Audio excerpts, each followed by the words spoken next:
Ladies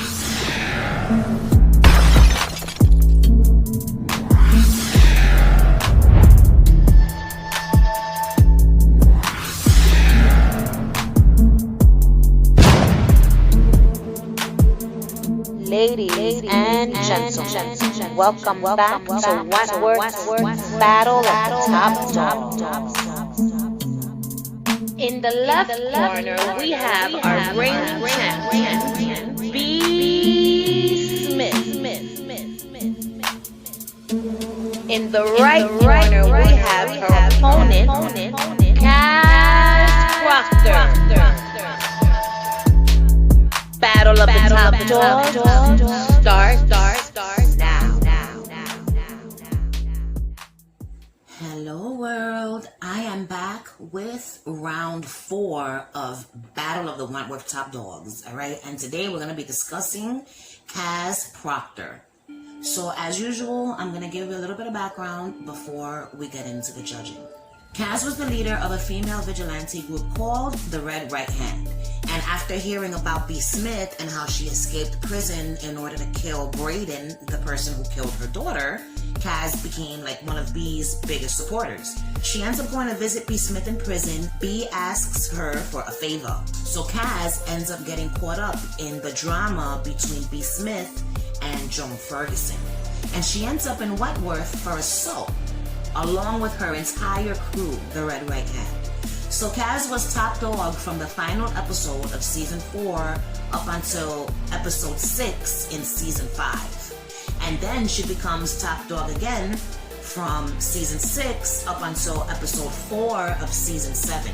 So Cass was top dog for about 21 or 22 episodes, which is like the total of 2 seasons. Alright, so now we're gonna get into the judging. So first category is her rules as top dog. All of the top dogs have like the set rules, the unwritten rules of Wentworth, you know what I'm saying, made by prisoners. But each of the top dogs, they also have like one main rule. So Cass's main rule was the dumbest fucking rule I've ever heard any top dog have on Wentworth. Her main rule was no violence against women. So like no woman on woman violence. Bitch, you're in a female fucking prison.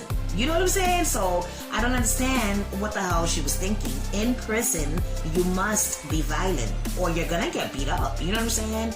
Her main rule was just so dumb. It was dumb as fuck, and not to mention unrealistic, because how long do you think bitches could go behind bars before they start brawling? You know what I'm saying? Before a fight breaks out. Women talk a lot of shit. You know what I'm saying? So fights are going to happen in jail. She was dumb if she thought that the women weren't gonna fight. Eventually, Cass ends up waking up and she sees that sometimes violence is the only answer, and she ends up breaking her own rule. And I'm glad she did, because violence and prison, they go hand in hand. So for her rules as top dog, she gets a 6. I'm giving her a 6. I stand by my score. How much the women feared / respected her. So to me, in my personal opinion, Cass was not scary. She wasn't frightening at all, okay? But she was strong. You know, she wasn't scary, but she was loyal. And she was fierce when it came to protecting the women. She was able to get most of them, if not all of them, on the same page as her. And together, they protested for shit, you know, like conjugal visits and stuff like that. So I feel the women had respect for Cass. Maybe some of them feared her after she killed Sonia Stevens, but for the most part, I think they just respected her. I don't really think the women were afraid of Cass. I think what they had for Cass was respect. And for that, I'm going to give Cass 8 points. So the next 2 categories are, how did she get the position of top dog, and how did she lose the position of top dog? Cass is a special case, and I'm going to tell you why. She got the job not once, but twice.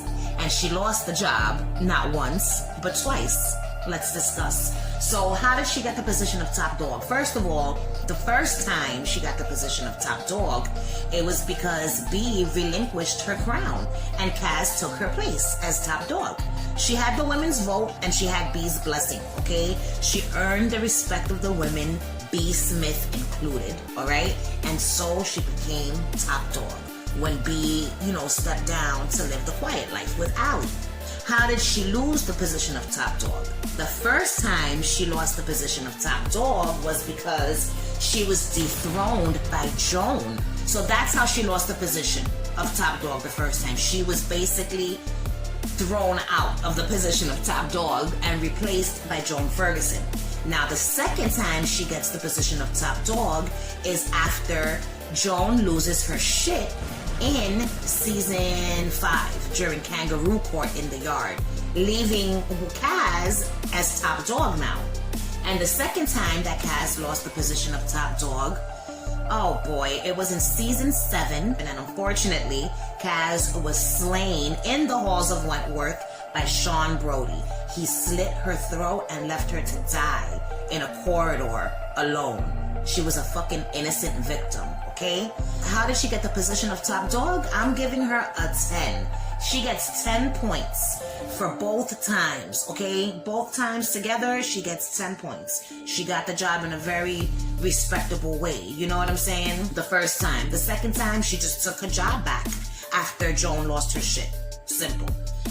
Her score for how she lost the position of top dog, I'm gonna give her an 8. I would have given her a 10 had she not been dethroned by Joan in the Yard.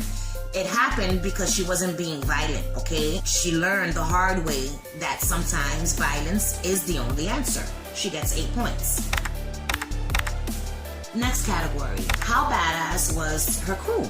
I feel like Kaz's crew wasn't frightening, and even though for me, I didn't feel like they were that, tough or whatever, they were.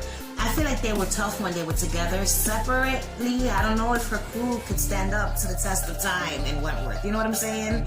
I don't know, maybe Mon, and like the tall blonde, the purple haired chick, who knows? But her crew, they were badass in their own right. I'm gonna give them an 8. Only because they were down to fight, you know what I'm saying? They were down to attack, they were down to do whatever the fuck it was they needed to do. Allie was in her crew, and that's gotta count for something. How was their relationship with the staff? So the relationship between Kaz and the staff, it was iffy at first with all the drama between her and Mr. Jackson, you know what I'm saying? When her and Mr. Jackson met, they met out in the free world, and motherfucking Kaz swung a bat at this guy, okay? When I saw that, I was like, yo, this bitch is hardcore, yo. She don't give 2 fucks. Kaz and Will, they started off with a fucked up relationship. She hates men, you know what I'm saying, when she enters Wentworth. Will is a man, so by default, she hates him. And they go through all types of shit while she's in the prison. She kidnaps him in the prison and ties him up and humiliates him in the prison. She does all of this fucked up shit to Will Jackson. And then they have a moment in the water after the crash, after the brawler crashed. She thinks that he died. And when he comes to the surface of the water, she's so happy to see him. From that moment on, their relationship changed. So I feel like even though they had a very iffy relationship in the start, by the time it was all said and done, they had a fantastic relationship, okay? I feel like Kaz fell in love with Will Jackson. Even though it was never talked about on the show, for me, in my opinion, Kaz fell in love with Will, which is why she was so fucking hurt and upset when she found out that he was fucking Mari. But I'm gonna talk more about that when I do my character analysis. She gets an 8. How brutal/violent was she? Kaz was very violent towards men, okay? She was forced to become violent with the women, but in my opinion, she was not brutal. Fine, she tried to burn Joan's face in the deep fryer, okay? And she sewed Rita's hand in the laundry. She threw Sonia off of the roof. Fine, all of these things she did. So no, she wasn't really brutal, even though she did some brutal things, but it wasn't in her nature to be brutal. You know what I'm saying? It was in her nature to be violent. So violence, brutality levels, I'm gonna give her a 10. I feel like all the top dogs are gonna get a 10, because to be top dog, you have to be violent or brutal or a combination of both. So Kaz, violence, 10 points. Next category, how likable were they? So for me, Kaz was kind of likable after you got to know her and her backstory. Like if you knew nothing about her, She came across as this annoying ass, man-hating bitch who just, wanted to stir the pot and cause trouble at any chance that she got. That's how she came across to me. But then as the show went on and I found out, what happened with her mom and her dad, then, I understood her. So after all of that, she still wasn't as likable as some of the other top dogs. I'm giving her 6 points. That's just how I feel, okay? How much did she care about the women? This is very easy. Kaz gets 10 points. She cared more about them than she did herself, I think, okay? Everything she did in that prison was for the greater good of the women. Nothing that she did in that prison was for herself. It was all for them. She cared deeply about these bitches. 10 points. The final category is, on a scale of 1 to 10, what was their overall rating as top dog? So I'm gonna give Kaz Proctor an overall rating of 7 points. Oh my God. Some of you are in an uproar right now, but that's fine. This is why I'm giving her a 7. I'm giving her a 7 points because of her whole no violence thing. That shit went on for far too long, okay? No violence. Who the hell do you think you are telling these women not to fight? When most of them are probably in there because of fighting. You know what I'm saying? You're in there because of fighting. And you're telling them not to fight? You've got a lot of nerve. So now it's time to calculate her total points. So Kaz gets 81 points. 81 points out of a possible 100. Which means Kaz has taken Jax out of the 3rd place spot. So in 3rd place, we now have Kaz Proctor. Steady in 2nd place, we have Frankie Doyle. And in 1st place, we still have the lovely B. Smith, okay? World, next week on Battle of the Wentworth Top Dogs, we will be discussing the infamous Joan Ferguson. If you like this video, you already know what to do. Like my shit, subscribe to my channel if you've not yet already, and ring the notification bell so that you could be alerted when I post videos in the future. Thanks for watching. Bye.